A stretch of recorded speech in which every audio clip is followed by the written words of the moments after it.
चाहता हूं कि इसके लिए उस फोकस करने एक व्यक्ति को अपने जीवन में निर्णय लेने की जरूरत है।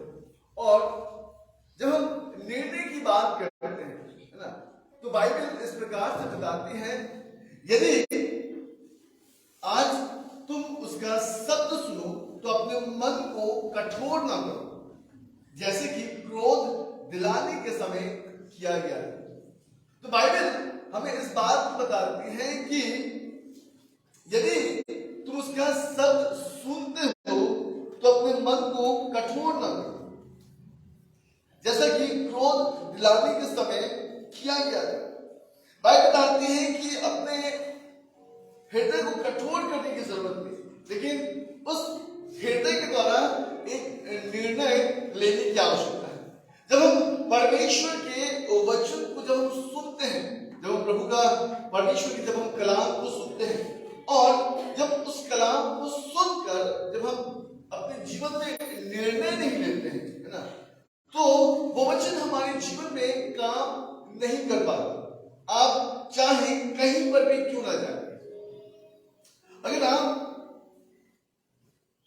परमेश्वर के वचन को सुनने के लिए आप इतने दूर से खुदा के भवन में आ रहे हैं, है ना, आप किसी कन्वेंशन में जा रहे हैं, कहीं पे मीटिंग्स में जा रहे हैं, या फिर आप घर पे ही बैठकर यूट्यूब के माध्यम से, फेसबुक के माध्यम से, सोशल मीडिया के माध्यम से भी अगर आप परमेश्वर के वचन को सुन रहे हैं और सुनने के बाद जो है आपने उस वचन के ऊपर में कोई भी निर्णय नहीं लिया, इसका मतलब है कि आपने 1 घंटा जो यूट्यूब के साथ, फेसबुक के साथ या अन्य सोशल मीडिया के माध्यम से जो आपने परमेश्वर के वचन को सुनने का जो 1 घंटा आपने जो समय बिताया है और उस समय को आपने क्या किया है, गंवा दिया है।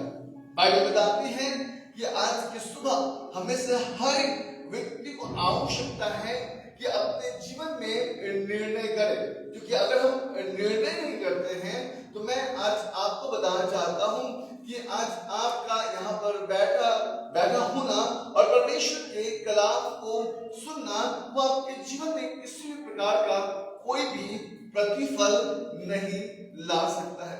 मैं आपका ध्यान जो है बाइबल की ओर केंद्रित करना चाहता हूं, जहां पर हम देख सकते हैं इब्रानियों की किताब की ओर और उसके 3 अध्याय उसके 7 वचन से और 15 वचन तक जब हम निरंतर हम पढ़ते हैं तो हम वहां पर देखते हैं कि अविश्वास के प्रति जो है एक चेतावनी दी जाती है। आप जब मार्ग में चलते हैं, जब रास्ते पे आप चलते हैं, है ना, और रास्ते पर बोर्ड में लिखा होता है कि यहाँ पर हॉर्न मारना, हॉर्न आप नहीं मार सकते, गाड़ी की हॉर्न को आप नहीं बजा सकते, तो आप क्या करते हैं, वहां पे हॉर्न बजाते हैं क्या? नहीं बजाते। क्यों? क्योंकि हमको पता है कि अगर हम यहाँ पे हॉर्न प्ले करेंगे तो हमें उसके वजह में हमें उसका भुगतान करना पड़ेगा, हमें उसके वजह में हमें पेड करना पड़ेगा, हमें पनिशमेंट भी मिल सकता है। जब हम ट्रेन में सफर करते हैं और जब हम ट्रेन में रहते हैं और जब ट्रेन में देखते हैं कि ऊपर में एक चेन लगा रहता है, वहां पे एक चेतावनी दी रहती है कि कोई भी इस चेन को ना खींचे, और वो किस तरह रखी गई है कि अगर कुछ जरूरत पड़े तो हम उस चेन को खींचेंगे और ट्रेन रुक जाएगी। लेकिन कोई भी उस चेन को खींचता है क्या? क्यों? क्योंकि उसको पता है कि अकारण अगर उस चेन को पुल करेगा, खींचेगा, इसका मतलब है कि उसे भुगतान करना पड़ेगा। जब हम मार्ग पे चलते हैं, रास्ते पे चलते हैं और जब हम बम्पर देखते हैं ना, जब हम ठोकर को देखते हैं, है ना, तो वहां पे लिखा रहता है कि सावधान, धीरे से गाड़ी पार करें। क्यों? क्योंकि अगर हम धीरे से गाड़ी पार नहीं करेंगे तो हमें ठोकर लगेगा और हम गिर जाएंगे। और ऐसे ही कई प्रकार से हम देखते हैं कि हमें चेतावनियां मिलती हैं और जब हमें चेतावनियां मिलती है तो हम निर्णय लेते हैं कि हम अपनी गाड़ी की स्पीड को क्या करेंगे? कम करेंगे, है ना। अगर हम कम ना करें, उसी रफ्तार में अगर उस ठोकर से अगर हम पार जाए तो हो सकता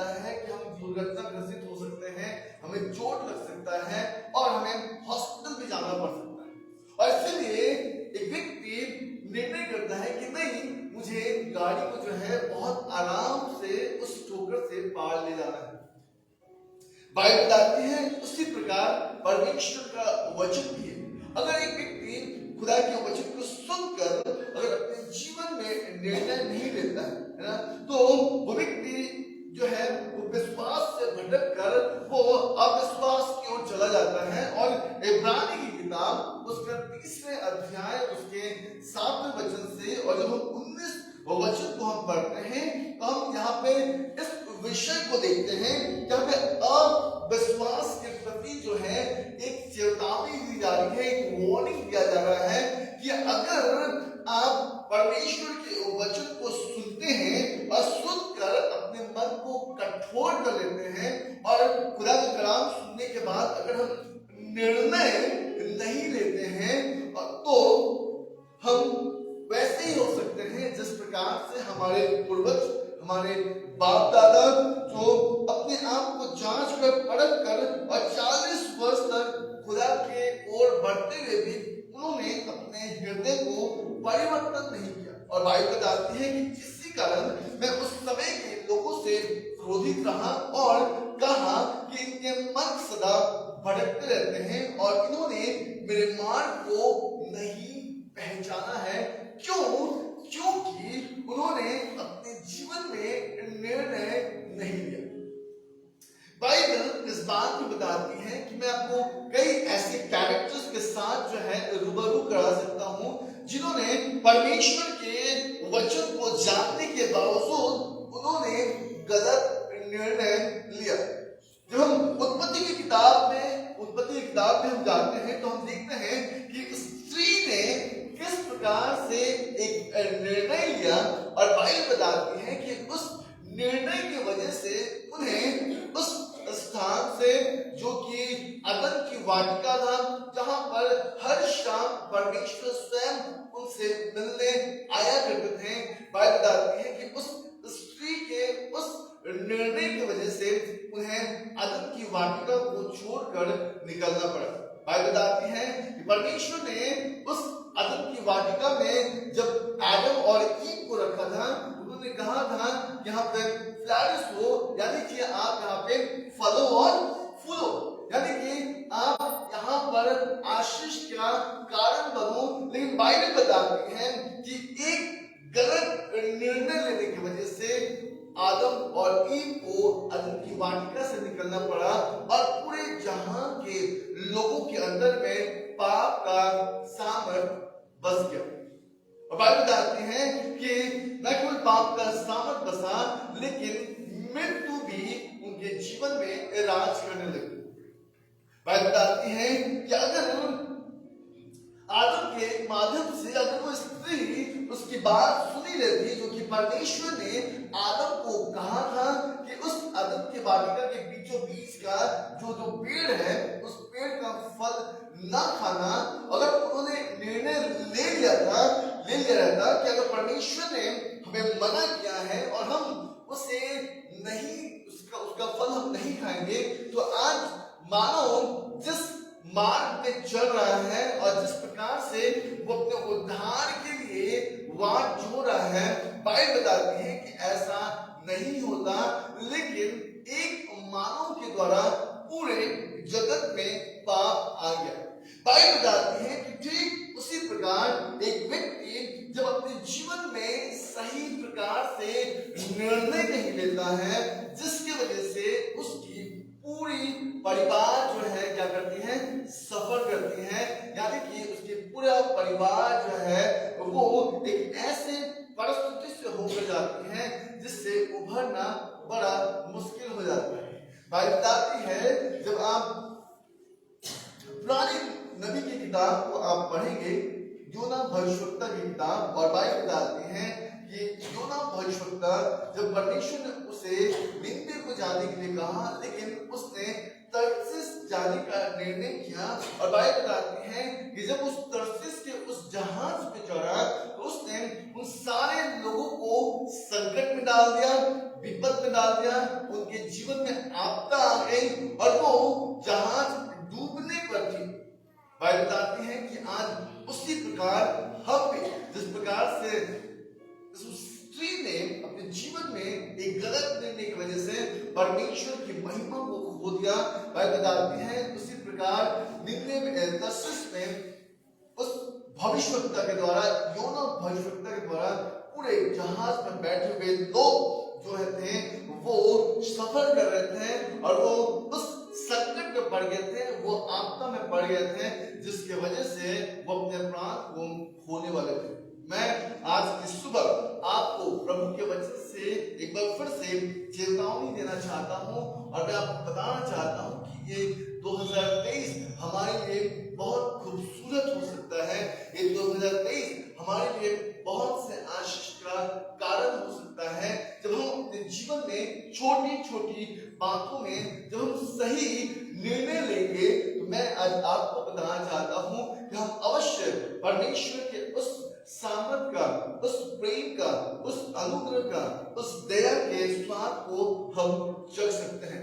लेकिन अगर आज हम छोटी छोटी बातों में जब हम परमेश्वर को अपने जीवन का मूल नहीं समझते हैं, तो मैं आज आपको बताना चाहता हूं न केवल 2023 लेकिन जीवन के हर वर्ष में आप लगातार अपने जीवन में कंफर्ट नहीं, लेकिन आप लगातार उस आपदा को, उस विपदा को, उस पीड़ाओं को, उस संकट को अपने जीवन में आप बटोर के चलते रहेंगे। बाइबल और एक व्यक्ति के विषय में बताती है। जब हम रूत की किताब को हम देखते हैं और वहां पे इस प्रकार से लिखा है कि एलीमेलेक जो था वो अपने जीवन में एक निर्णय लिया और अपने पूरे परिवार को लेकर मोआब को चला गया। और व्यवस्था इस प्रकार से बताती है कि एलीमेलेक के इस निर्णय की वजह से उसका पूरा घर जो था वो तबाह हो गया।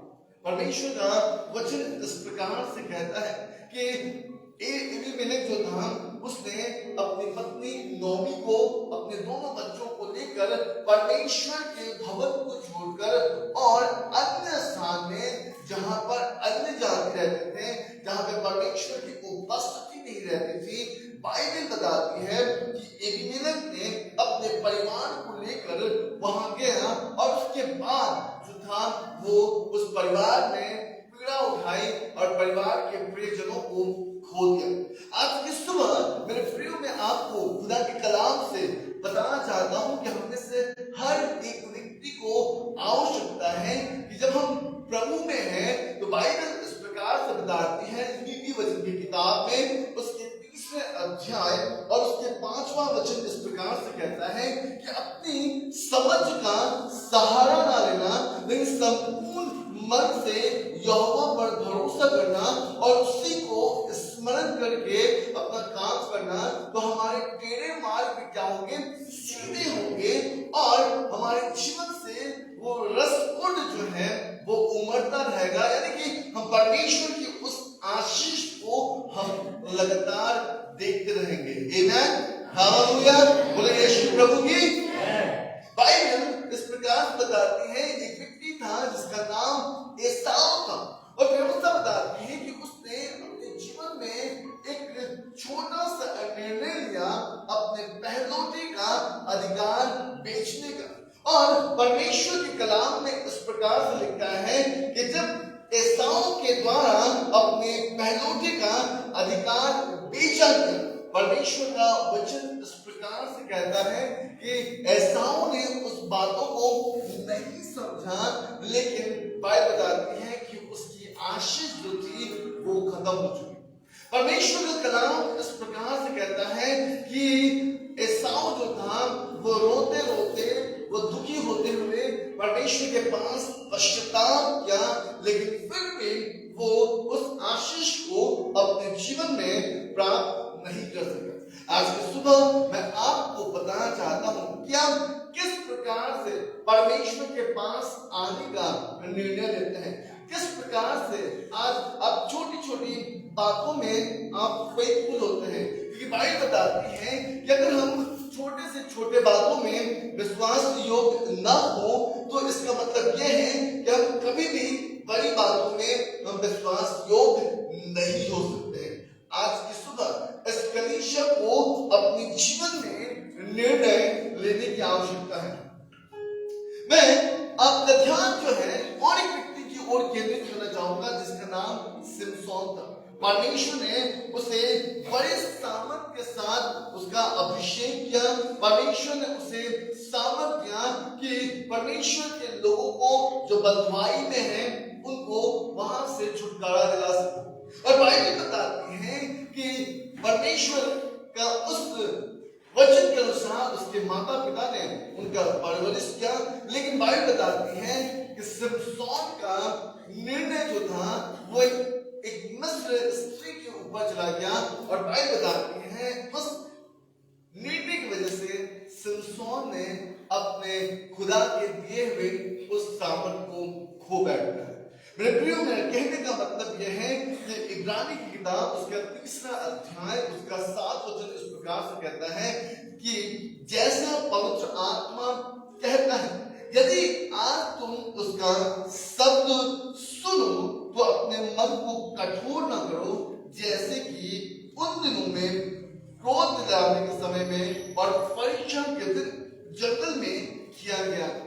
बाइबल बताती है कि अगर आज भी हम उसी प्रकार से हैं जिस प्रकार से हम पहले थे और अभी भी हमारे जीवन में परिवर्तन नहीं हो रहा है, अभी भी हम उसी स्थान में हैं, एक ही बात के लिए हम निरंतर आज से हम 10 साल से लगातार हम प्रार्थना कर रहे हैं और चेंजेस नहीं हो रही है, परिवर्तन नहीं हो रही है, इसका मतलब है कि कहीं ना कहीं हमने अपने मन को कठोर किया है। और जब हम परमेश्वर के वचन को सुनते हैं तो हम निर्णय नहीं करते कि हमें ऐसा करना चाहिए।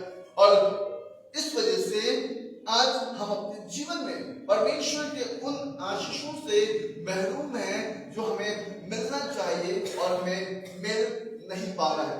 मैं आपका ध्यान जो है यीशु मसीह की ओर, उनके कैरेक्टर की ओर ले जाना चाहूंगा ताकि आप समझे आज मैं आपको क्या बताना चाहता हूं। आइए मेरे साथ आप खोलिएगा लूका की किताब की ओर, मैं आपका ध्यान आकर्षित करना चाहूंगा। बुक ऑफ लूक चैप्टर 7 उसका 11 और 12 पद को हम लोग पढ़ेंगे। थोड़े दिन बाद वो नाइन नाम के एक नगर को गया। बिल्कुल, बाइबल बताती है कि थोड़े दिन के बाद प्रभु यीशु मसीह नाइन नाम के एक नगर को गया।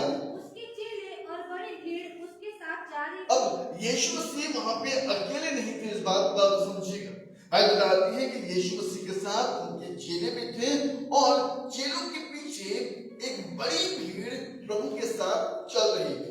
जब वो नगर के फाटक के पास पहुंचा, बिल्कुल, तो देखो लोग एक मुर्दे को बाहर लिए जा रहे थे। हाँ, अब जब ये भीड़, ये चेले और प्रभु यीशु मसीह उस नाइन नाम के नगर के पास जब पहुंचे तो उन्होंने फाटक, जैसे ही वो फाटक से प्रवेश कर रहे थे तो उन्होंने क्या देखा कि एक भीड़ जो थी वो उस फाटक से एक मुर्दे को बाहर ले जा रहे थे। आगे बढ़िए। जो अपनी माँ का इकलौता पुत्र था। और बाइबल बताती है कि जो कि वो अपनी माँ का इकलौता पुत्र था और वो विधवा थी। और नगर के बहुत से लोग उसके साथ थे। बिल्कुल। अब बाइबल बताती है कि नगर के बहुत से लोग उसके साथ। अब ये जो जब हम इस नाइन नाम के नगर को जब हम देखते हैं और यहाँ पे जब हम विधवा के विषय में जब हम देखते हैं तो ये अलग स्टोरी है, लेकिन मैं आपको थोड़ा सा स्टोरी के विषय में बताकर, और ये स्टोरी नहीं है लेकिन ये वाकई में जो प्रभु जब वहां पे गए थे तो परमेश्वर प्रभु यीशु मसीह के माध्यम से वहां पे एक अद्भुत काम हुआ। अब यहाँ पे 3 बातें देखते हैं। सर्वप्रथम बात देखते हैं कि जब यीशु मसीह उस फाटक से उस गांव में, कह दीजिए उस शहर में जब प्रवेश कर रहे थे तो एक तरफ से यीशु मसीह थे और उनके चेले थे और एक भीड़ थी जो कि उस फाटक से प्रवेश कर रहे थे। और दूसरी तरफ हम देखते हैं कि एक व्यक्ति मर गया था, उसकी मां थी, विधवा थी और उसके साथ एक भीड़ थी जो कि फाटक के उस पार, यानी कि उस शहर के, उस गांव के बाहर जा रहे थे। ये प्रवेश कर रहे थे और वो बाहर जा रहे थे, लेकिन एक जगह पर ये दोनों मिले और जैसे ही ये यीशु मसीह उस मुर्दे की भीड़ के साथ, और वो भीड़ यीशु मसीह के भीड़ के साथ जब मिला तो बाइबल इस प्रकार से बताती है कि यीशु मसीह ने जब तो यीशु मसीह बाइबल बताती है कि यीशु तरस से भर गए और जब प्रभु तरस से भर गए तो प्रभु ने उस स्त्री को देखा और प्रभु ने अपने मन में इस बात को जाना कि उस स्त्री का ये पुत्र जो था वो केवल एक मात्र सहारा था और ये पुत्र मर चुका है। अब इस स्त्री का कोई भी देखरेख करने वाला नहीं। प्रभु ने वहां पे 3 काम। सबसे पहली बात हम देखते हैं कि उस स्त्री के जीवन में एक आपदा आता है, एक संकट आती है और उस संकट से जब प्रभु ने उस स्त्री को देखा तो उस स्त्री को उन्होंने क्या किया? कंफर्ट किया। और बाइबल बताती है जब आप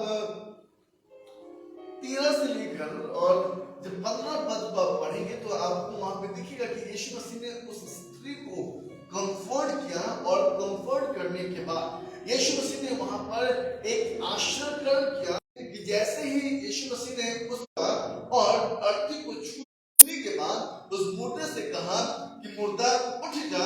और बाइबल बताती है कि वो मुर्दा जिसको लोग गाड़ने के लिए ले जा रहे थे,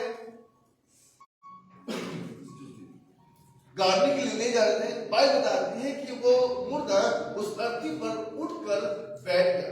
और लोगों ने इस आश्चर्य को देखने के बाद वहां पर हम एक परिणाम देखते हैं। जब हम 16 और 17 वचन को हम देखते हैं तो वहां पे देखते हैं कि लोगों ने परमेश्वर की महिमा की, लोगों ने इस बात को बताया कि हमारे बीच में एक भविष्यवक्ता उठ आया है।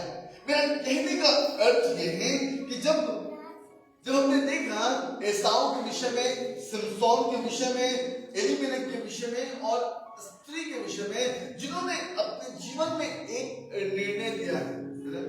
और इस वक्त जब हम 7वें अध्याय उसके 11 और 12 वचन को हम पढ़ते हैं तो वहां पे 2 प्रकार का भीड़ है। एक भीड़ जो प्रभु यीशु मसीह के साथ चल रही थी और जो कि एक आत्मिक दशा में, आत्मिक उपस्थिति में प्रभु के पीछे पीछे चल रहे थे।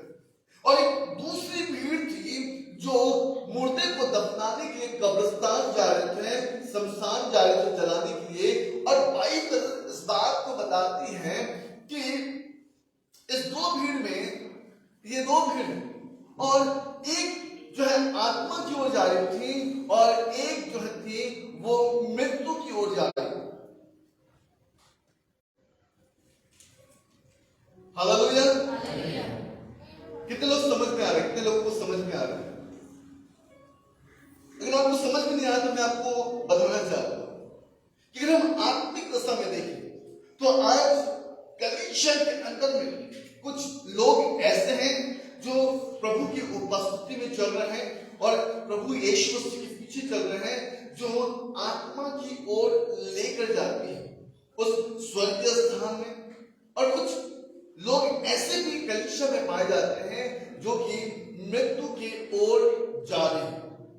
मैं आपको वचन से समझाना चाहूंगा। मैं आपका ध्यान इब्रानी की किताब की ओर ले जाना चाहूंगा, उसके 12 अध्याय उसके 22, 23, 24 वचन की ओर। और जहां पर बाइबल बताती है कि यीशु मसीह, उनके चेले और जो भीड़ यीशु मसीह के पीछे चल रहे थे, व्यवस्था बताती है कि वो आत्मिक रीति पे चल रहे थे और वो सिय्योन के पहाड़ के पास और जूते परमेश्वर के नगर यानी कि स्वर्ग यरूशलेम के पास जो लाखों स्वर्गदूतों के बीच में था। बाइबल बताती है कि ये भीड़ उस दिशा की ओर बढ़ रही। लेकिन जब हम दूसरी भीड़ को देखते हैं जहां पर एक मुर्दा था और वो भीड़ जो थी वो नरक की ओर कह लीजिए यानी कि मृत्यु की ओर जा रही थी। बाइबल बताती है कि आज कलीसिया का दशा कुछ ऐसे ही है। कलीसिया में 2-4 लोग हैं जो आत्मिक दशा में उन्नति कर रहे हैं, आत्मिक दशा में बढ़ रहे हैं। लेकिन कलीसिया में 2-4 ऐसे भी लोग हैं जो उस नरक की ओर, उस मृत्यु की ओर चल रहे हैं। और व्यवस्था बताती है, जब आप यूहन्ना की किताब उसके 3 अध्याय उसके 36 वचन में, book of John chapter 3 verse 36 को आप देखेंगे तो बाइबल बताती है कि जो पुत्र आत्मा वो जीवन को नहीं देखेगा, परंतु परमेश्वर का क्रोध उस पर रहता रहेगा। यानी कि बाइबल बताती है कि वो भीड़ जो यीशु मसीह पर विश्वास नहीं करती थी, वो भीड़ जो थी वो नगर के फाटक से बाहर जा रही थी उस मुर्दे को गाड़ने के लिए। लेकिन ये दो भीड़ जब आपस में मिली तो वहां पे एक चमत्कार हुआ, और उसका कारण ये था कि प्रभु यीशु मसीह ने उस विधवा स्त्री पे अनुग्रह किया। बाइबल बताती है कि आज ये कलीसिया जो है वो अनुग्रह के समय में है।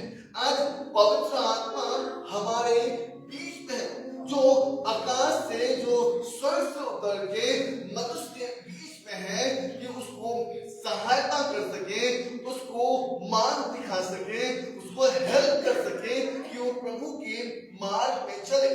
और बाइबल बताती है, और ये तभी संभव है जब एक मनुष्य अपने जीवन में निर्णय लेगा कि वो पवित्र वचन को सुनकर उसके पीछे चलना चाहता है। बाइबल इस प्रकार से बताती है, जब हम ओल्ड टेस्टमेंट को जब हम फॉलो करते हैं तो हम उस पुराने नियम में एक चीज देखते हैं कि जितने भी लोग पाए जाते थे उनमें से बहुत ऐसे लोग थे जो प्रभु यीशु मसीह को फॉलो तो करते थे, उस यहोवा परमेश्वर को फॉलो तो करते थे, लेकिन उनके वचन को सुनकर उस पर निर्णय नहीं लेते।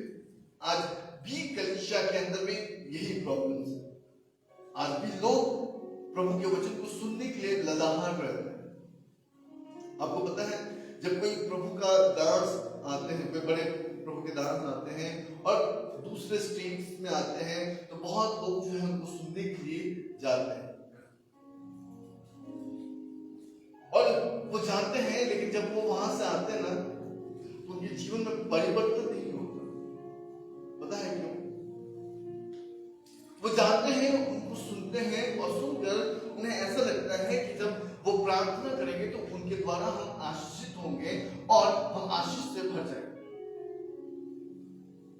और उसके बाद जो है उनका जीवन सेम रहता है, कोई भी परिवर्तन नहीं होता, कोई भी उनके जीवन में सामर्थ्य का काम नहीं हो पाता। उसका कारण क्या है कि वो जब जाते हैं और सुनते हैं, लेकिन सुनकर वो प्रभु के दास की बातों पर निर्णय नहीं लेते। आपको पता है, वो सुनने जाते हैं, और पता है बाइबल बताती है अंत के दिनों में हम अपने मन के हिसाब से हम ऐसे ऐसे लोगों को पकड़ रखेंगे जिनका वचन सुनने के लिए हम जाएंगे। बाइबल बताती है, आमोस की किताब में इस प्रकार से लिखा है कि लोग समुद्र के पार जाएंगे खुदा के वचन को सुनने के लिए। एक ऐसा भी दिन, एक ऐसा भी समय होगा,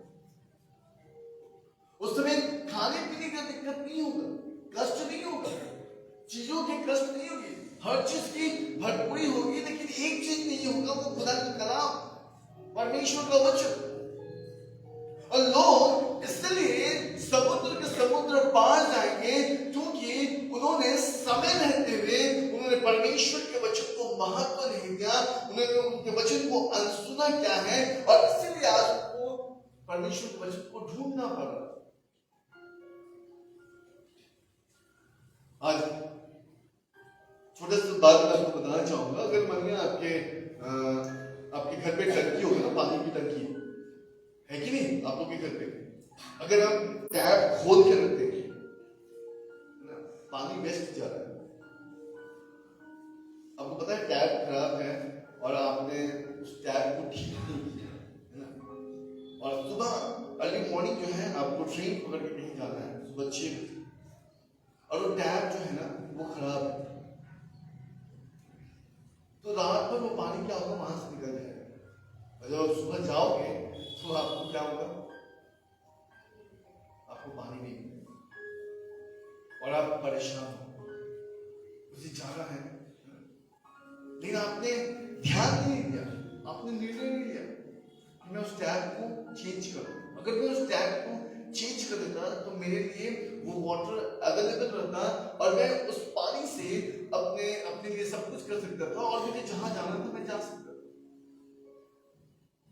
मेरा कहने का मतलब यह है कि अगर आज हम परमेश्वर के वचन को तजुर्बा नहीं दे रहे हैं, इंपॉर्टेंस नहीं दे रहे हैं और परमेश्वर के भवन में आ रहे हैं, परमेश्वर के वचन को सुन रहे हैं और ऐसे ही लौट कर हम चले जा रहे हैं और उसके लिए हम कोई निर्णय नहीं ले रहे हैं, तो मैं आज आपको बताना चाहता हूं कि हम और आप जो हैं वैसे ही हैं जिस प्रकार से बाइबल बताती है कि उन दिनों में 40 वर्ष तक ये लोग परमेश्वर के साथ चलते थे, लेकिन बाइबल बताती है कि 40 वर्ष तक परमेश्वर इनसे क्रोधित था। हालेलुया। मैं आज की सुबह आपको बताना चाहता हूं, परमेश्वर दयालु है, अनुग्रहकारी है और विलंब से क्रोध करता है। और बाइबल बताती है कि आप लगातार सुन रहे होंगे, है ना? शायद आपसे पहले अपने बाप दादाओं से भी आपने सुना होगा कि यीशु मसीह आने वाले हैं, लेकिन हम यीशु मसीह को अब तक क्यों नहीं देख पा रहे? उसका कारण क्या है? आपको पता है, उसका केवल एकमात्र कारण यह है कि प्रभु विलंब कर रहा है। क्योंकि अगर आज प्रभु आ जाए तो यहाँ पे कोई भी व्यक्ति अपने जीवन में परिपूर्णता में नहीं है तो प्रभु के साथ उठा लिया जाए। क्योंकि हम आज परमेश्वर के वचन तो सुनते हैं, हम उसमें थोड़ा भी आनाकानी नहीं करते, लेकिन आज हम सुनने के बाद उस पर निर्णय नहीं लेते। और बाइबल बताती है कि ये कलीसिया का आज के समय में दुर्भाग्य है कि वो परमेश्वर के वचन को सुनते हुए भी उसको सुन नहीं रही है, उसको सुनते हुए भी अपने जीवन में अनजान बन रही है। और मैं आज आपको बताना चाहता हूं, बाइबल बताती है कि हमारा परमेश्वर दया से भरपूर है। आज हमें निर्णय लेना है कि हम कौन से भीड़ के लोग हैं। क्या हम यीशु मसीह के पीछे चलने वाले उस भीड़ से हैं, या फिर हम मुर्दों पे जाने वाले उस भीड़ से? ये निर्णय आज की सुबह आपको लेना पड़ेगा।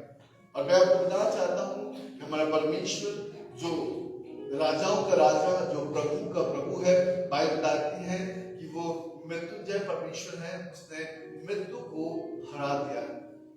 और इसलिए मेरे प्रियो, आज ये निर्णय आपको लेना होगा, आपको ये बात का फैसला करना पड़ेगा कि आप प्रभु के पीछे चलना चाहते हैं या फिर आप जैसे चल रहे हैं वैसा ही अपने जीवन में आप चलना चाहते हैं। क्योंकि ये आपके ऊपर में निर्भर करता है। मैं आज आपको कहना चाहता हूं कि अगर स्त्री ने गलत निर्णय नहीं लिया रहता तो परमेश्वर प्रतिदिन शाम को आकर उनसे मिल रहा था। अब उस निर्णय की वजह से अब विल पावर जो है, इच्छा शक्ति हमारे पास है। अब ये हमें तय करना है कि हम परमेश्वर के पास जाएंगे कि नहीं जाएंगे, हम उसके मार्ग में चलेंगे कि नहीं चलेंगे। ये आपके ऊपर में निर्भर करता है कि आप महीना में एक बार चर्च जाएंगे या हर हफ्ता चर्च जाएंगे। आप प्रभु की उपस्थिति में, उसके उपस्थिति में आप शुरुआत से रहना चाहते हैं या मध्य में आना चाहते हैं, ये आपके ऊपर में निर्भर करता है।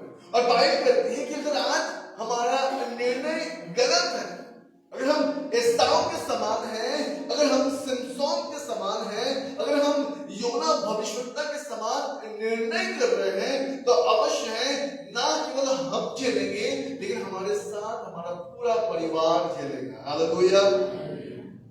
आज की सुबह आपको अपने जीवन से निर्णय करने की आवश्यकता है कि हम किस भीड़ में हम शामिल होना चाहते हैं। हम प्रभु यीशु मसीह के पीछे चलना चाहते हैं या उस मूर्ति के पीछे रहना चाहते हैं। मैं अपना ध्यान जकरिया की किताब की ओर ले जाना चाहूंगा। मैं चाहूंगा कि आप अवश्य उस किताब को अपने साथ खोलें। जकरिया की किताब, उसका पहला अध्याय और उसके पहले वचन से हम लोग 4 वचन को हम लोग पढ़ेंगे। और बाइबल इस प्रकार से बताती है कि दारा के राज्य के दूसरे वर्ष के 8वें महीने में जकरिया भविष्यवक्ता के पास, जो बेरेकिया का पुत्र और ईदो का पोता था, यहोवा का यह वचन पहुंचा, यहोवा तुम लोगों के पुरखाओं से बहुत ही क्रोधित हुआ था, इसलिए तू इन लोगों से कह, सेनाओं का यहोवा यूं कहता है कि तुम मेरी ओर फिरो, सेनाओं के यहोवा का यही वाणी है, तब मैं तुम्हारा तुम्हारी ओर फिरूंगा, सेनाओं का यहोवा का यही वचन है। अपने पुरखाओं के समान न बनो, उनसे तो पूर्वकाल के भविष्यवक्ता यह पुकार पुकार कर कहते थे कि सेनाओं का यहोवा ये कहता है, अपने बुरे मार्ग से और अपने बुरे कामों से फिरो। परंतु उन्होंने न तो सुना और न मेरी ओर ध्यान दिया। यहोवा की ये वाणी है। परमेश्वर का वचन कहता है कि दारा के राज्य के वर्ष के 8वें महीने में जकरिया भविष्यवक्ता के पास परमेश्वर का वचन पहुंचा, जो कि बेरेक्याह का पुत्र और इदो का पोता था। और प्रभु का वचन उसके पास पहुंचा कि यहोवा तुम लोगों के पुरखाओं से बहुत क्रोधित है। उसका कारण क्या है? कि वो प्रभु की उपस्थिति में आते तो हैं, लेकिन अपने बुरे मार्ग से फिरते नहीं। वो प्रभु की उपस्थिति में आते हैं, लेकिन उन्होंने अपना ही विचार करना छोड़ा नहीं। वो प्रभु की उपस्थिति में आते हैं, लेकिन फिर भी उनका ध्यान जो है नहीं है। और बाइबल बताती है यही कारण था कि इब्रानी की किताब उसके 30वें अध्याय उसके 7 वचन से जब हम 19 वचन को हम पढ़ते हैं तो हम देखते हैं कि अविश्वास के प्रति वहां पे चेतावनी दी गई है। और बाइबल बताती है, जब हम इब्रानी की किताब उसका 30वां अध्याय उसके 19 वचन को पढ़ते हैं, वहां पे लिखा है कि वो अपने अविश्वास के कारण वो उस स्थान में प्रवेश न कर सके जिस स्थान को परमेश्वर उनको देना चाहता था। हालेलुया। बाइबल बताती है जब हम नए नियम के लोग हैं और नए नियम का परमेश्वर प्रभु यीशु मसीह इस प्रकार से कहते हैं कि वो हमें वो स्थान देना चाहते हैं जहां पर वो स्वयं परमेश्वर के दाहिनी ओर विराजमान है। यूहन्ना रचित सुसमाचार उसका 14 अध्याय उसका पहला वचन में लिखा है कि तुम्हारा मन व्याकुल ना हो, तुम खुदा पे विश्वास करते हो, मुझ पे भी विश्वास करो, क्योंकि मैं पिता के घर जाता हूँ और वहां पे क्या करता हूँ, तुम्हारे लिए मकान बनाता हूँ और फिर लौट कर मैं तुम्हें लेने के लिए आऊँ। आपको पता है कि खुदा ने हमसे कहा है कि देखो मैं तुम्हारे लिए वहां पर अनंत काल का मकान बना रहा हूं। लिखा है ना वहां पर, पढ़ा है आपने? अनंत काल का मकान, एवरलास्टिंग हाउस, इटर्नल लाइफ, है ना? प्रभु हमें देना चाहता है और हम यहाँ पर ही उस मकान को बनाने के लिए जिसका कोई वैल्यू नहीं है। एक समय आने के बाद आप कितना भी मेंटेनेंस करोगे वो गिर जाएगा, क्योंकि उसका एक एक्सपायरी डेट है। बाइबल बताती है कि निर्णय आज हमें ये लेना है कि हम उस एक्सपायरी डेट को प्रिपेयर करना चाहते हैं या जो हमें एवरलास्टिंग लाइफ मिल रहा है हम उससे पकड़ना चाहते हैं। Hallelujah. somebody say hallelujah. Hallelujah. बोले यीशु प्रभु की। आज की सुबह मैं आपको बताना चाहता हूं और प्रभु के सामने एक बार फिर से प्रभु के हाथ में आपको थमाना चाहता हूं कि बाइबल बताती है कि आज हम किस भीड़ के लोग हैं। क्या हम सचमुच यीशु मसीह के पीछे चलने वाले हैं या फिर आज हम चल तो रहे हैं लेकिन शायद हम उस भीड़ में चल रहे हैं जो मृत्यु की ओर जाती है, जो नाश की ओर जाती है, जहां से वापस लौटना इम्पॉसिबल है। बाइबल कहती है कि आज हमें आवश्यकता है कि हम परमेश्वर के पास आए, क्योंकि वचन में लिखा है, जब उसके 1 अध्याय उसके 30वें वचन में लिखा है, वहां पे लिखा है कि यहोवा कहता है कि तुम मेरी ओर फिरो, सेनाओं का यहोवा कहता है तब मैं तुम्हारी ओर फिरूंगा। आज हमें से हर एक व्यक्ति को आवश्यकता है कि हम खुदा के पास आए। नए नियम में याकूब की किताब में इस प्रकार से लिखा है उसके 4 अध्याय उसके 8वें वचन में कि तुम खुदा के पास आओ तो खुदा तुम्हारे पास आएगा। आपको पता है जब मूसा उस सिनाई पर्वत पर उस जलते हुए झाड़ी में जब वो यहोवा के पास गया ना, बाइबल बताती है कि यहोवा जो था वो मूसा के संग संग चला करता था। हालेलुया। मूसा के संग संग चला करता था, जहां मूसा जाता था परमेश्वर ना, बाइबल बताती है कि परमेश्वर ने अपना स्थान मूसा को दे दिया। आपको पता है परमेश्वर ने अपना स्थान मूसा को दे दिया। आज मैं आपको बताना चाहता हूं, बाइबल बताती है कि हमारा परमेश्वर हमें सब कुछ देना चाहता है, लेकिन हमारा निर्णय क्या है। मैं आज आपको बताना चाहता हूं कि परमेश्वर के वचन को लेके आप एंटरटेन मत कीजिए। क्या खुदा का कलाम सुन रहे हैं, लेकिन निर्णय लीजिए, क्योंकि आपका निर्णय आपके जीवन में सफलता को लेके आए। आपका निर्णय आपके जीवन में ब्लेसिंग्स को लेके आए, और आपका निर्णय आपको निंद्रा में लेके जाए। आप सोना चाहते हैं या फिर प्रभु की उपस्थिति में चलना चाहते हैं। बाइबल बताती है मलाकी की किताब उसके 3 अध्याय और उसके 7वें वचन में लिखा है, अपने पुरखाओं के दिनों में तुम लोग मेरी विधियों से हट आए हो, उनका पालन नहीं करते। तुम मेरी ओर फिरो, तब मैं भी तुम्हारी ओर फिरूंगा। सेनाओं का यहोवा का यही वचन है। परंतु तुम पूछते हो कि हम किस बात में फिरे। आज लोग यही कहते हैं कि हम किस बात में फिरे, हम तो प्रभु का वचन सुन रहे हैं। रोमियो की किताब में इस प्रकार से लिखा है, पौलुस कहते हैं उसके 10 के 17 में कि विश्वास सुनने से और सुनना मसीह के वचन के द्वारा होता है। अगर हम सुन रहे हैं तो फिर हमारा फेथ जो है एनलार्ज क्यों नहीं हो रहा? हमारा फेथ जो है वो छोटा क्यों है? क्यों राई के दाने के समान भी हमारा विश्वास नहीं है कि हम पहाड़ को मूव कर पाए? इसका मतलब है कि कहीं ना कहीं हमारे सुनने में प्रॉब्लम है, हम सुन नहीं रहे। बाइबल कहती है कि आज हम पूछते हैं कि हम किस बात में फिरे, लेकिन आप देखो हम लगातार परमेश्वर के आज्ञाओं का हम उल्लंघन करते हुए अनाज्ञाकारिता में हम चल रहे हैं।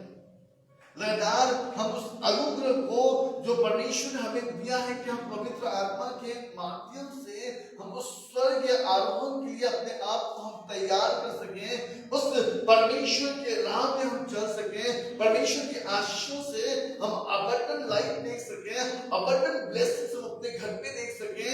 लेकिन आज आप देखो हमारा निर्णय जो है वो हमें कहां से कहां पहुंचा रहा है।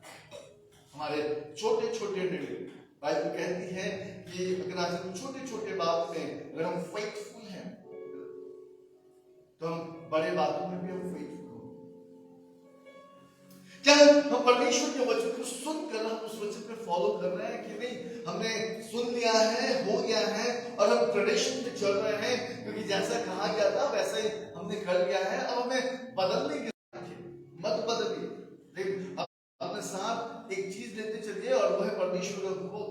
और बाइबल बताती है कि वैसे ही इस्राएली लोग परमेश्वर का क्रोध को लेकर चल रहे थे, लेकिन उनको पता ही नहीं था। उनको लग रहा था अरे प्रभु ने तो हमें आशीष दिया है ना, हम 40 वर्ष से जंगल में घूम रहे हैं, हमारे कपड़े पुराने नहीं हो रहे, तब तक चले इस्राएली लोग 40 ईयर्स तक चले, आज तक चले। उसके बाद क्या प्रवेश करने के लायक रहोगे? इसलिए आज की सुबह आपको निर्णय करना है। बाइबल बताती है कि हमें अविश्वास के विषय में चेतावनी दे रहे हैं कि अपने अविश्वास के जीवन से हमें बाहर निकलने की आवश्यकता है। बाइबल कहती है कि आज की सुबह हमें निर्णय लेना है कि हम यीशु मसीह के पीछे चलना चाहते हैं या हम उस भीड़ में चलना चाहते हैं जो नरक की ओर जा रही थी, जो मृत्यु की ओर जा रही थी। अगर हम यीशु मसीह पीछे चलना चाहते हैं तो बाइबल बताती है, आप पढ़ लीजिएगा पहला कुरिन्थियों की किताब उसका 55 अध्याय 15 अध्याय उसके 55 56 57 वचन में लिखा कि हे मित्रों तेरा दल कहाँ गया। क्योंकि बाइबल बताती है पहला कुरिन्थियों उसका 15 अध्याय उसके पहले दूसरे तीसरे वचन को आप पढ़ेंगे, बाइबल बताती है कि यीशु मसीह ने हमारे लिए अपने आप को उस क्रूस पे दिया और फिर तीसरे दिन बाद वो जी उठा और मृत्यु यीशु मसीह का कुछ बिगाड़ नहीं सकी। बाइबल कहती है कि आज हम भी उस मृत्यु से हम बच सकते हैं। आज आप देखिएगा जब आप लूका की किताब उसके 7 अध्याय को जब आप पढ़ेंगे उसके 11-12 वचन को आप पढ़ेंगे वहां पे दो एनिमी हैं, दो दुश्मन आपको दिखाई देंगे। एक दुश्मन जो पाप था और जिसकी वजह से वो व्यक्ति मर चुका था और अर्थी पे लेटा हुआ था, और दूसरी मृत्यु जो थी उसको अपने साथ लेकर जा रही थी। चलिए एक वचन पढ़ लीजिए, आपको समझ में आएगा। पहला कुरिन्थियों की किताब कोई पढ़े मेरे लिए, 1 Corinthians chapter 15 verse 56। मृत्यु का डर पाप है, मृत्यु का डर पाप है और पाप का बल व्यवस्था है, और पाप का बल क्या है? व्यवस्था है। परंतु परमेश्वर का धन्यवाद हो। नहीं, एक मिनट, पहला कुरिन्थियों की किताब 1 Corinthians वेट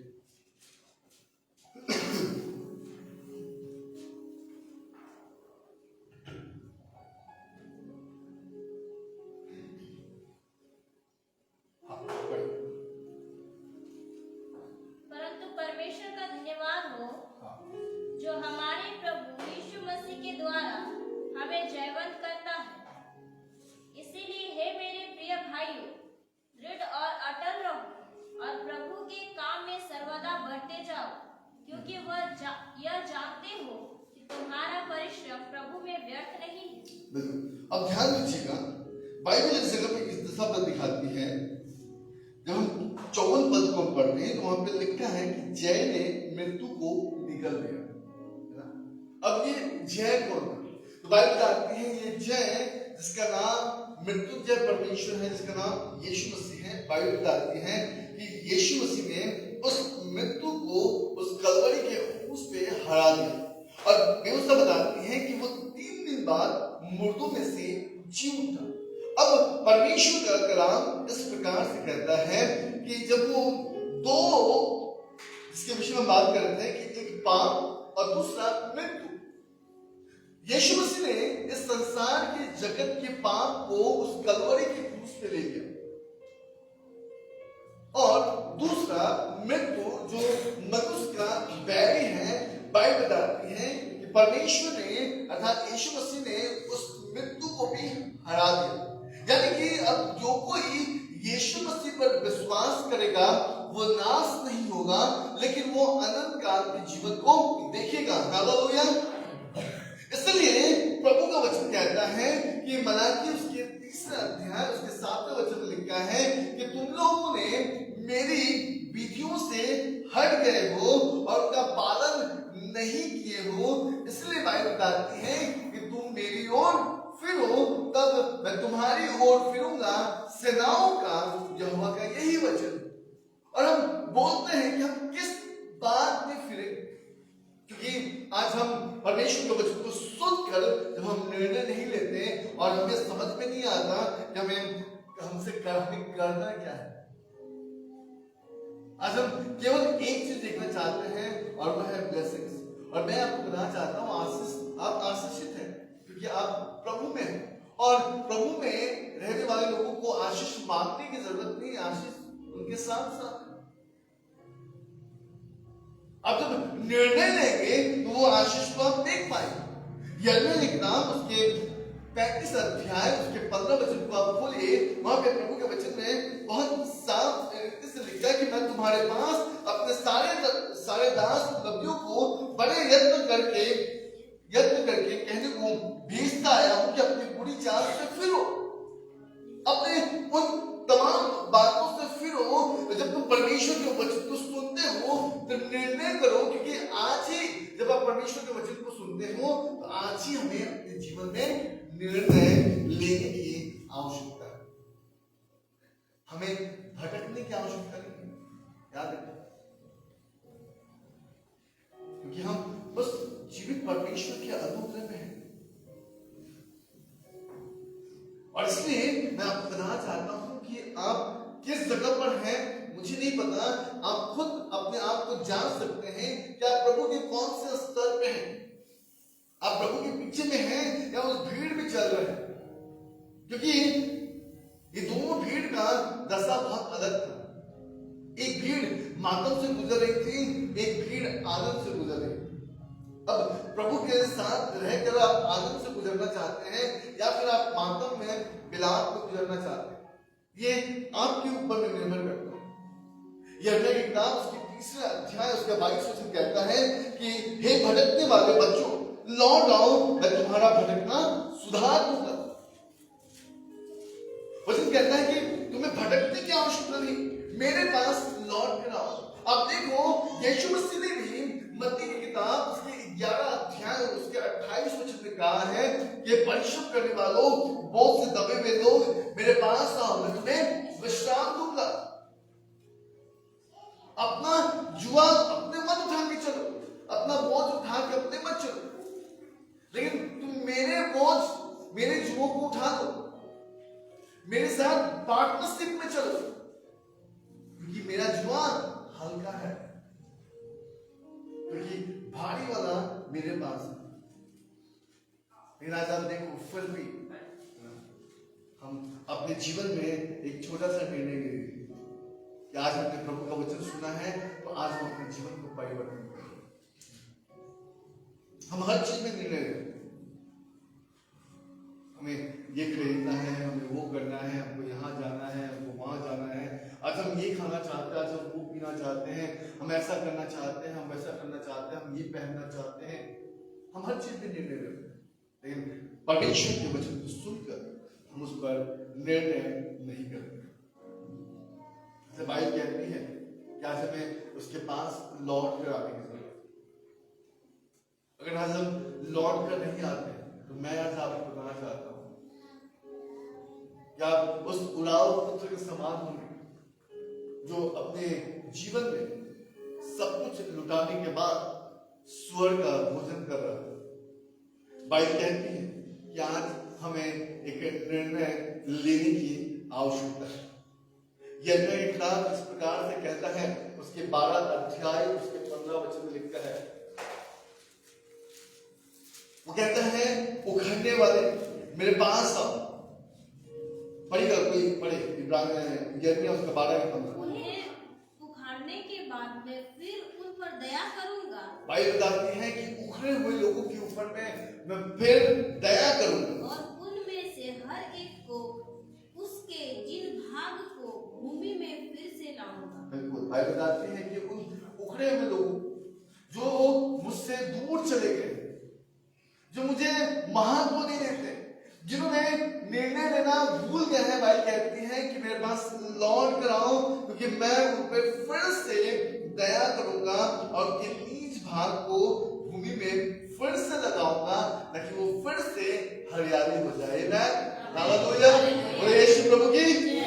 बाइबल कहती है कि हमें लौट कर आना, खुदा के पास लौट कर आइए। निर्णय लीजिए कि हम परमेश्वर के साथ चलेंगे, प्रभु यीशु मसीह के पीछे चलेंगे।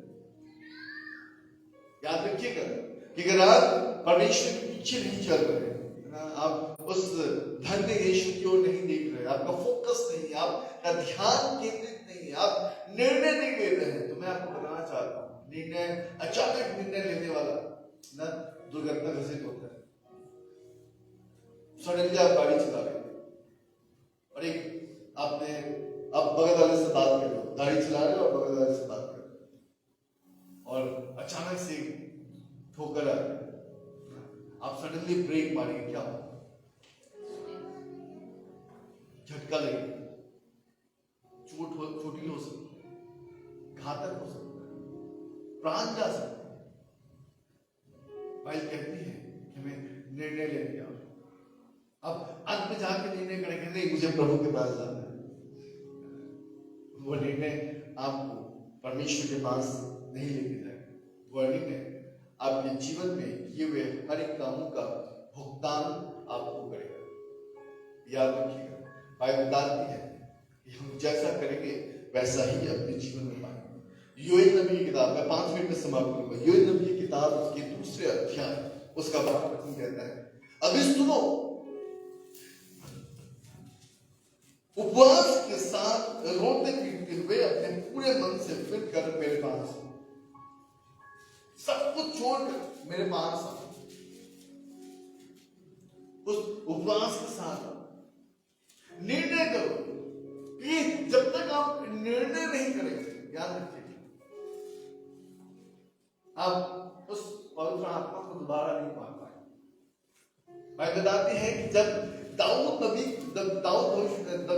को पता चला नाथान नबी के माध्यम से कि वो गुनहगार है, वो पापी है, बाइबल बताती है कि दाऊद तुरंत घुटने पे आया और पश्चातापी हृदय के साथ, उपवास के साथ वो परमेश्वर को ढूंढना आरंभ किया।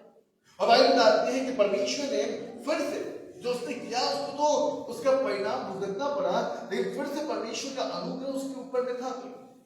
बाइबल कहती है कि आज कलीसिया को आवश्यकता है कि वो परमेश्वर के पीछे चले, वो लौट कर आए, क्योंकि परमेश्वर उनके जीवन को परिपूर्ण करना चाहता है, समृद्धि से भरना चाहता है और हर एक आशीषों को उसके जीवन में बनाए रखना चाहता है।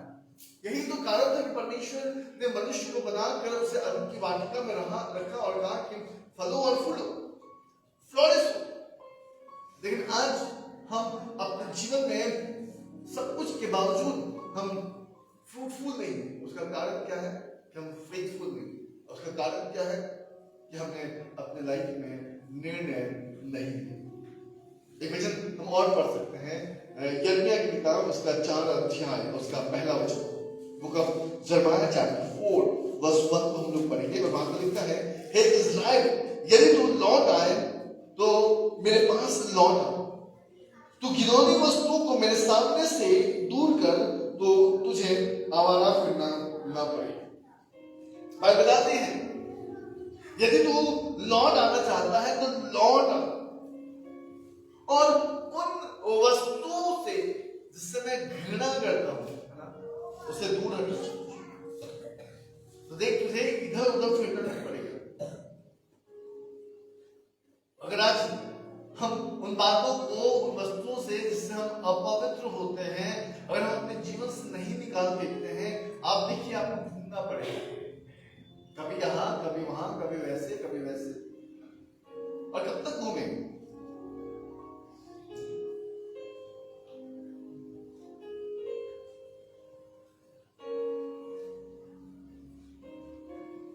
पता मुझे डॉग्स जो है ना, कुत्ते होते हैं, उनसे मुझे बहुत प्यार है। और मेरी वाइफ जो है मुझसे ज्यादा वो प्यार है। जब हम लोग घर से बाहर निकलते हैं तो हमारे घर में जो है पेट्स है, तो उसको तो प्यार करती है। वो स्ट्रीट डॉग क्या रहता है ना, तो मतलब वो उसको भी पकड़ के उसको प्यार करता है। लेकिन उसके बाद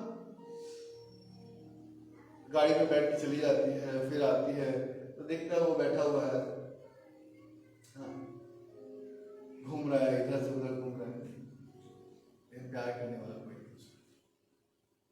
क्यों? क्योंकि वो आवारा है। कभी कभार हो सकता है कि आपको लगता है कि नहीं भरपूरी हो रही है, लेकिन आप इस बात को समझिए, वो कभी कभार की भरपूरी जो होती है ना, वो आवारा लोगों की, जो इधर उधर फिरते रहते हैं। बाइबल बताती है कि हमारा परमेश्वर वो संपूर्ण रीति से हमें भरपूरी देना चाहता है। परमेश्वर का वचन में लिखा है कि उसके भवन में, उसकी उपस्थिति में आनंद की भरपूरी होती है। हालेलुया। आज कलीसिया को आवश्यकता है कि वो अपने जीवन में छोटी से छोटी बातों पे निर्णय करे, परमेश्वर को अपने जीवन का प्रथम स्थान दे। मूसा की किताब उसके 14 अध्याय उसका पहला वचन इस प्रकार से कहता है, हे इस्राएल, अपने परमेश्वर यहोवा के पास लौट आ, क्योंकि तूने अपने अधर्म के कारण ठोकर खाई। भाई कहती है कि अपने परमेश्वर के पास, अपने जीवित ईश्वर के पास परमेश्वर के पास जिसने तुझे आशीषों का मूल बनाया है, जिसने तुझे आशीषों से परिपूर्ण किया है, बाइबल कहती है कि लौट कर वो तुझे फिर से ब्लेस करेगा। वहां पे लिखा है कि हमारे अधर्म के कामों ने हमें ठोकर खिलाया है। परमेश्वर हमें छोड़ा नहीं है, लेकिन आज हमारे अधर्म के कामों ने हमें परमेश्वर से दूर किया है। इसलिए देखिएगा, यशायाह भविष्यवक्ता की किताब में इस प्रकार से लिखा है, उसके 59 अध्याय में उसके पहले और दूसरे वचन में लिखा है, हमें लिखा है कि प्रभु हमसे दूर नहीं है, उसका हाथ छोटा नहीं हो गया कि वो हमारा उद्धार ना कर सके, या फिर उसका कान बहरा नहीं हो गया कि हमें सुन ना सके, लेकिन हमारे अधर्म के कामों ने हमें परमेश्वर से दूर ले गया है। हमारे अधर्म के कामों ने परमेश्वर के मुंह को फेर दिया है। बाइबल कहती है आज की सुबह हमें निर्णय के साथ प्रभु यीशु मसीह के पास लौट कर आने की आवश्यकता है। मैं 2 लोगों के विषय में आपको बताऊंगा। बाइबल बताती है कि जोशुआ ने, है ना, उसने अपने जीवन में एक निर्णय किया। बाइबल बताती है जब यहोशू की किताब उसके 24 अध्याय उसके 15 वचन को पढ़ेंगे, वहां पे यहोशू कहता है कि मैंने अपने जीवन में एक निर्णय लिया है कि मैं और मेरा घराना मिलकर परमेश्वर की सेवा करेंगे। तुम आज सुन लो, तुम आज निर्णय करो कि तुम्हें क्या करना है। मैं तो प्रभु की सेवा करूंगा चाहे कुछ हो जाए, लेकिन आज आपको चुनने की आवश्यकता है कि आप अपने जीवन में क्या करना चाहते हैं। बाइबल बताती है वो उराव पुत्र जिसने अपने पिता का धन लेकर परदेश जाकर सब कुछ लुटा दिया, लेकिन जब एक ऐसा समय आया जब उसे एक ऐसा भोजन मिलने लगा जो कि उनको उनके नौकरों को भी नहीं मिलता था, और वो इस बात को जब वो देखा तो बाइबल बताती है उसने अपने मन में पश्चाताप किया और निर्णय किया। और क्या निर्णय किया आपको पता है? उसने कहा कि मैं अपने पिता के पास जाऊं और पिता के पास जाकर क्या कहूंगा कि पिता, मैंने स्वर्ग के परमेश्वर के समीप और तेरे समीप मैंने गुनाह किया है, मुझे क्षमा कर। अपने बेटे के समान नहीं, लेकिन अपने घर में रखे हुए नौकर के समान तू मुझे रख ले, ताकि मुझे 2 वक्त का भोजन मिल सके। बाइबल बताती है कि जब उसने निर्णय किया, और आपको पता है कि जब उसने अपने मन में इस निर्णय को किया और जब निर्णय करके वो जब लौट रहा था, उसका पिता जो था ना उसे दूर से ही देखा। इसका मतलब है कि उसका पिता प्रतिदिन इंतजार करता था कि मेरा बेटा आएगा। उसको पता था कि मेरा बेटा कैसा है, मुझे पता, उसको इस बात में यकीन था कि मेरा बेटा आएगा, लौट कर आएगा, और इसलिए उसका पिता जो है रोज इंतजार करता था। इसलिए वचन में लिखा है कि उसने दूर से ही देखा। अगर अचानक देखता फिर ध्यान से देखता, फिर किसी को कहता कि देखो मेरा बेटा आ रहा है, लेकिन वो हर दिन देखता और दूर से ही देखा कि उसका बेटा आ रहा है। और जब उसने दूर से देखा ना तो कहने लगा आनंद मनाओ, आनंद मनाओ क्योंकि मेरा बेटा आ रहा है। तैयारी करो, भोज की तैयारी करो, अच्छी भोजन बनाओ, अच्छे अच्छे कपड़े निकालो क्योंकि मेरा बेटा आ रहा है। और बाइबल बताती है कि जब वो बेटा आया तो उससे नहलाया, हाथों में अंगूठी पहनाई, पांव में जूते पहनाया, उसे मखमल का कपड़ा पहनाया, और पिता उसके साथ बहुत आनंदित हुआ। बाइबल कहती है कि आज भी पिता आनंदित होना चाहता है, क्योंकि परमेश्वर हमारे निर्णय को महत्व देता है। हालेलुया। बाइबल बताती है लूका की किताब उसका 15 अध्याय उसके 7वें वचन में लिखा है कि जब एक व्यक्ति अपना मन फिराता है ना तो पूरे स्वर्ग में आनंद मनाया जाता है, क्योंकि वो व्यक्ति निर्णय करता है कि मैं यीशु मसीह के पीछे चलूंगा। मेरे प्रियो, मैं आज आपको बताना चाहता हूं कि आप कहां पे हैं। आप यीशु मसीह के पीछे हैं या उस भीड़ के पीछे हैं जो मृत्यु की ओर जाता है। निर्णय आपका है। मैं चाहूंगा कि इस वक्त आप अपने मन में इस बात को सोचें। आइए इस वक्त हम खड़े हो जाए और थोड़ी देर अपने मन में विचार करें और निर्णय लें कि हम परमेश्वर के साथ